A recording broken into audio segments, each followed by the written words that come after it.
Kalian namanya kuliah untuk kerja sebetulnya mereka. Nama kerja, dapat pekerjaan.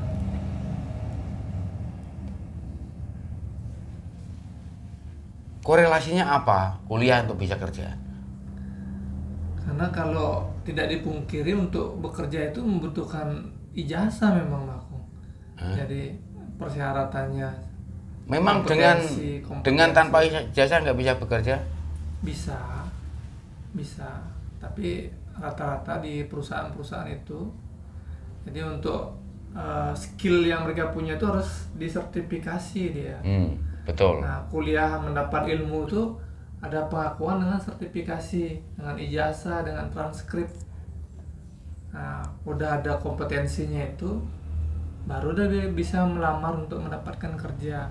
Ketika berijazah, bekerja di suatu lembaga, tidak bisa menjalankan tugasnya, kira-kira di stop tidak? Nah, ketika sudah bekerja, nah apa yang diperlukan kan gitu? Tidak hanya skill tapi attitude. Nah, saya tanamkan di sana. Jadi attitude gimana kalian bergaul dengan atasan, dengan sesama, dengan bawahan, seperti itu kemarin saya sampaikan. Jadi walaupun skillnya sama nih, untuk bisa naik ke tampuk pimpinan tertinggi, jenjang tertinggi, jenjang itu karir. Ya, jenjang karir, bukan hanya skill faktornya, unsurnya ada banyak, salah satunya yaitu attitude-nya itu. Tuh kemarin saya sempat sisipkan sedikit dulu dari yang sana dulu. Nah, mungkin sambil saya belajar tadi yang disampaikan aku, mudah-mudahan bisa sedetail itu. Nah, sekarang lengkapin.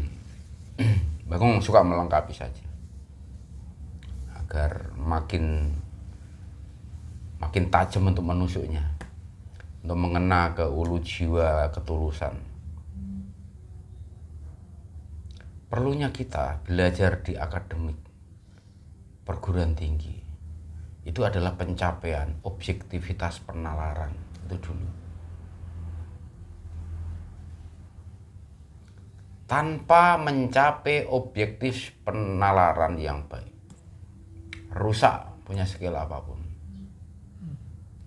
Karena tidak mau melihat sesuatu dari berbagai multidimensi disiplin ilmu. Kita belajar di dunia akademik ini untuk mencapai penalaran objektif, agar kita mampu melihat apapun dengan objektif, sehingga kalau tidak benar, tidak berani menjalankan. Sehingga kita akan menyampaikan apapun itu valid.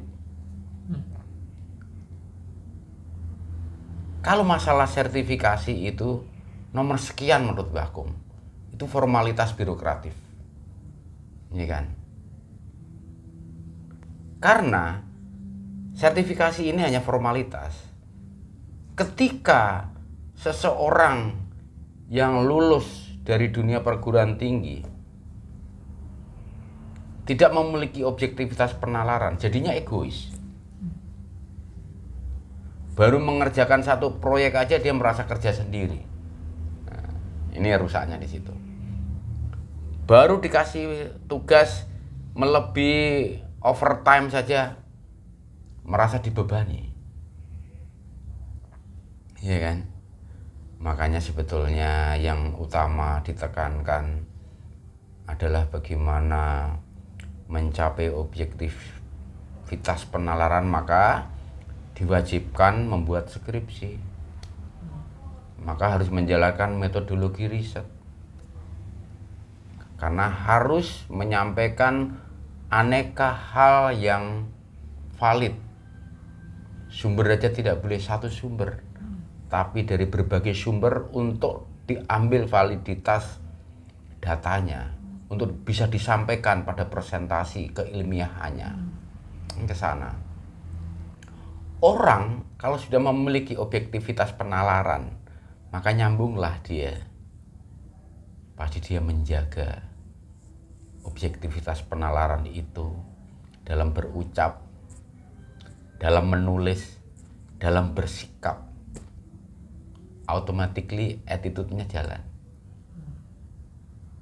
Orang itu kalau menjaga objektivitas penalaran itu nggak mungkin menyepelekan dosennya, nggak mungkin menyepelekan kawan-kawannya, nggak mungkin meremehkan administrasinya, nggak mungkin menutup mata dengan birokrasi di mana lembaga itu ada.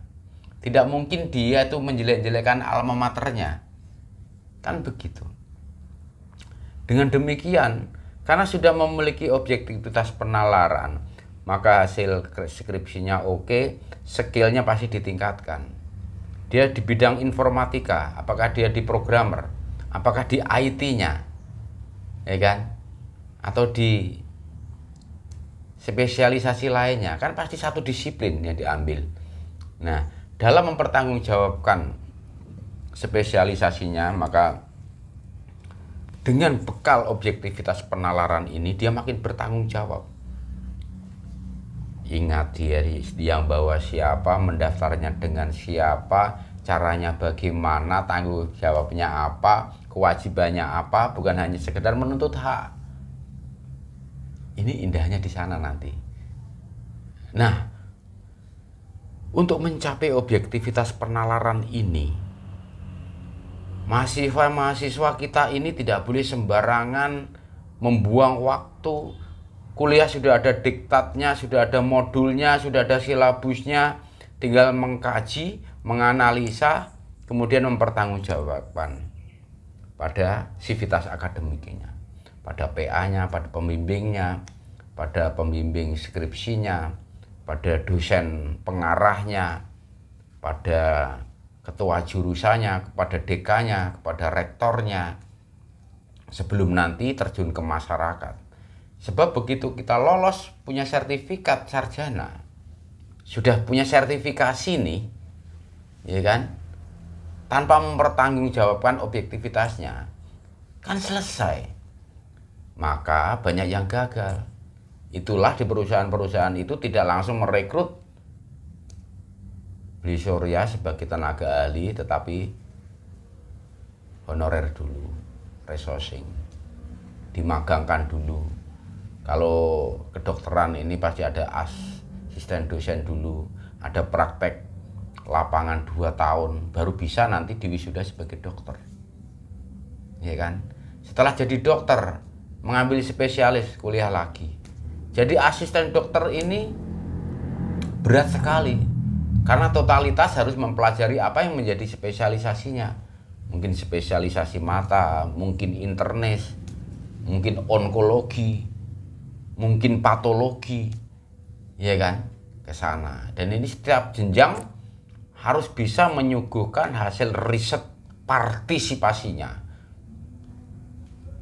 Riset partisipasinya melalui langsung mengenal aneka hal dalam jenjang tapak risetnya, sehingga menghasilkan keahliannya, spesialisasinya, kan ke sana. Nah, ini nanti dikunci di situ, agar sebagai sinar di akademik ini, cahaya dan pelanginya sampai ke anak-anak kita, ya. Kemudian mulai kenalkan untuk lebih menekankan kecerdasan rohaninya. Kalau kecerdasan akal dan otak kita saja kita jadi sombong, nah, tekankan kecerdasan rohani. Mulai dari tadi yang Mbak sampaikan, mulai berterima kasih pada napas dari mana nih, dikasih oksigen dari mana, dari daun dari mana, dari pohon dari tanah dari air, ada peran serta matahari, dan ada kasih karunia beliau yang tiada batas. Sisipin sedikit, itu sudah dirumuskan oleh leluhur manusia, jagat gede jagat ciliknya wiji mering sari raningsun, ya. Semesta raya yang tiada batas, dunia dan segala isinya menyatu dalam diri pribadi kita, maka itulah jaminan hidup teduh. Maka ada harmoni. Universe become one in my soul. Jadi pandangan kita tidak boleh kaufinisme lagi. Jangan melihat lu keriting, lu bule, lu Cina, lu Arab, lu India. Enggak begitu lagi. Tapi sudah humanity. universe. Kowe yo aku yo kowe. Menyatu, nyawiji, manunggal. Makanya ada ajaran manunggaling kawula Gusti. Bisa jadi kawula, bisa jadi Gusti. Bisa jadi tuan, bisa jadi hamba. Bisa jadi pimpinan, bisa memimpin, bisa juga dipimpin. Ikhlas memimpin, ikhlas dipimpin. Ya. Coba bayangkan rumusan doa yang sekecil itu, sesimpel itu. Maknanya luas sekali dan tidak selesai kita kupas sehari semalam. Itu kalau kita bicarakan aja udah jadi kitab tebal sekali kalau dituliskan. Ya, di sana. Ini adalah kalau kita berserah pada kebesaran, kemuliaan dan kesucian beliau itu, kita akan dikuatkan dalam kerapuan kita, dalam aneka kekurangan dan kelemahan kita. Karena yang kuat di sini bukan diri kita, hanya beliau yang memakai kita. Ini sana artinya. Ini ya kita berserah dengan terus meningkatkan putih dan kuning beliau itu dalam hidup. Nah, dahsyat sekali energinya. Kita sudah dikasih cakrawala indah, dikasih peristiwa-peristiwa yang luar biasa. Daun aja terus melambe-lambe. Oh, itu karena digerakkan angin. Iya, bukan sekadar angin. Kenapa ada angin? Iya, karena kan suhu udara berbeda sehingga bergerak dari yang tinggi ke yang rendah, ke yang rendah ke yang tinggi, siklus perputaran.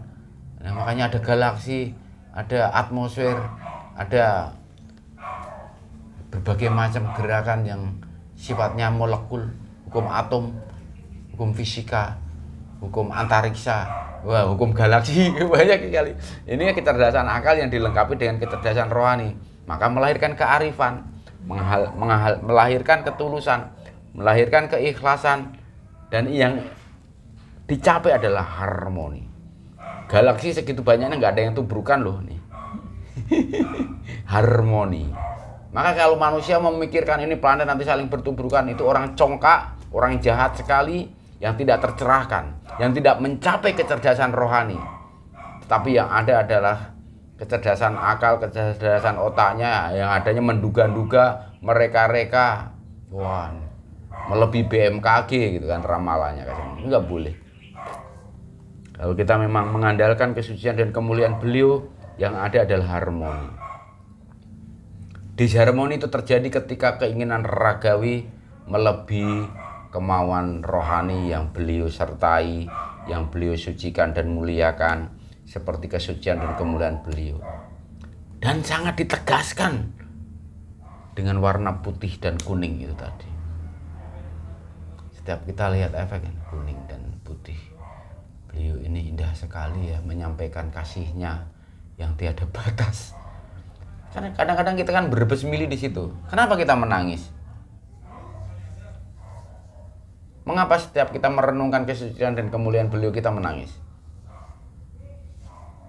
Kenapa? Karena jiwa kita connect ke beliau. Simpel saja sebetulnya. Keindahan beliau tidak terbatas agar lu melihat tuh pelangi di kedua mata kamu. Rasa syukurmu itu menciptakan keindahan, tidak di cakrawala lagi, tidak di cahaya lagi, tidak di angkasa lagi, tetapi di diri kita ini lahir aneka pelangi. Coba sekarang kalau pulang, jangan melihat terangnya saja nak, lihatlah pendaranya, maka itu pelangi yang hadir. Maka engkau tidaklah orang yang terberkati kalau tidak menikmati rasa syukur. Itu tadi renungannya. Tempat bukanlah ukuran, waktu bukanlah batasan. Waktu bukanlah ukuran, tempat bukan batasan. Ukurannya ada di lapang jiwa kita. Mari kita capai ke sana. Pokoknya, maka kan kalau setiap ini kan syukur, syukur, syukur. Alhamdulillah, alhamdulillah, alhamdulillah. matur suksma, matur suksma, matur suksma, astungkare, astungkare, astungkare, toja, toja, toja, raduga, raduga, raduga. Oh my God, thank you, thank you, thank you. Arigato, arigato, arigato, arigato. Jadi sebetulnya kita harus melampaui batas. Sudah nggak ada batas lagi, tetapi adanya adalah universe. Become one, menyatu, satu, manunggal, tunggal. Ya. Makanya ada Tuhan Yang Maha Esa, Gusti Kang Maha Tunggal.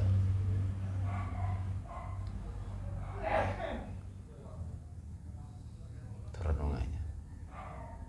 Kita harus bisa. Jangan hanya menjadi penikmat cahaya, tapi jadi sinar.